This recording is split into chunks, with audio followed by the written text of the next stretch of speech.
Cates. Thank you, Mr. Deputy Speaker. And may I refer the House to my entry in the Register of Members' Interests. The context of this debate is substantially different to that surrounding the budget statement on the 11th of March. We're now facing significant economic challenges, and we don't yet know the full financial impact of COVID-19. But the reasons for introducing the measures in this bill have not changed. We must make Britain the best place in the world to set up and run a business, and we must level up our economy with more innovation outside London and the South East to grow high-skilled, well-paid jobs in areas that have been left behind.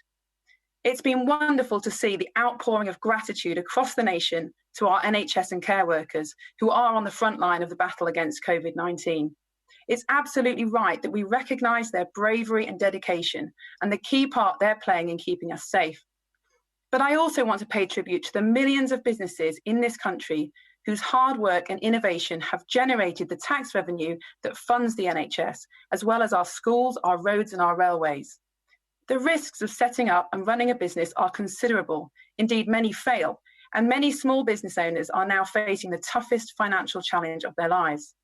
The Coronavirus Small Business Grant Scheme, business rate holidays and loans, including the bounce back loans announced today, have been a lifeline to these companies. But some still won't make it through this crisis, and many lifetimes of hard work and investment and jobs will be lost. When we emerge from this pandemic, we need our businesses to recover, to grow and to be profitable. That is the only way we will continue to be able to afford to invest in our NHS and public services. But we also need our businesses to innovate, to increase our productivity and to build on the UK's reputation as leaders in science and technology. So I welcome the plans to increase spending on research and development to £22 million a year and the £200 million boost to our life sciences industry. Right now, we're seeing the immediate importance of research and development with the ongoing search for an effective coronavirus vaccine. And the UK scientific community has already made important breakthroughs, including introducing a new swab test to overcome global reagent shortages. But it's important to remember that research and development doesn't only take place in our universities. Businesses up and down the UK are creating new technologies and making scientific advances that benefit all of us. The nature of R&D, as we can see from the vaccine trials, is that we can't tell when a breakthrough will come. And this presents a significant risk to businesses who continue to pay their staff and fixed costs, whether or not the breakthrough has been made. The increase in R&D tax credits in this bill is an enormous boost to businesses in this position and will give them the confidence to continue to innovate and invest in new technologies.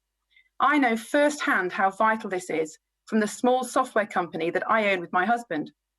As we've worked to deliver technical advances, we've had some years when R&D credits have made the difference between staying in business and not. Since 2010, British businesses have created over 3 million jobs, although undoubtedly employment levels have been negatively affected by coronavirus.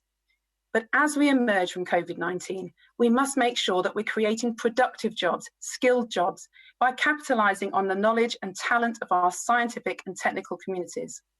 Support for R&D will help our growing tech sector to continue to lead the world and to create the kind of well-paid jobs that present real opportunity to our young people.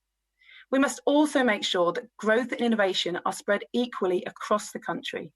And as my right honourable friend, the Prime Minister, has said, talent is spread evenly across this country, but opportunity is not.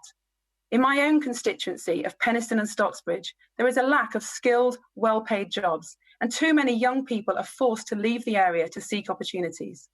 This government's plan for an infrastructure investment, Towns Fund, investment in further education will help to rebalance our economy and make sure that skilled jobs can be created across the UK. In the past, manufacturing in the north of England was the powerhouse of the UK economy.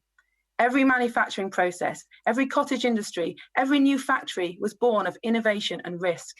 In the north, we need a revival of this drive to start new, innovative businesses, and the measures in this bill, particularly the support for research and development, will be crucial to our economic recovery.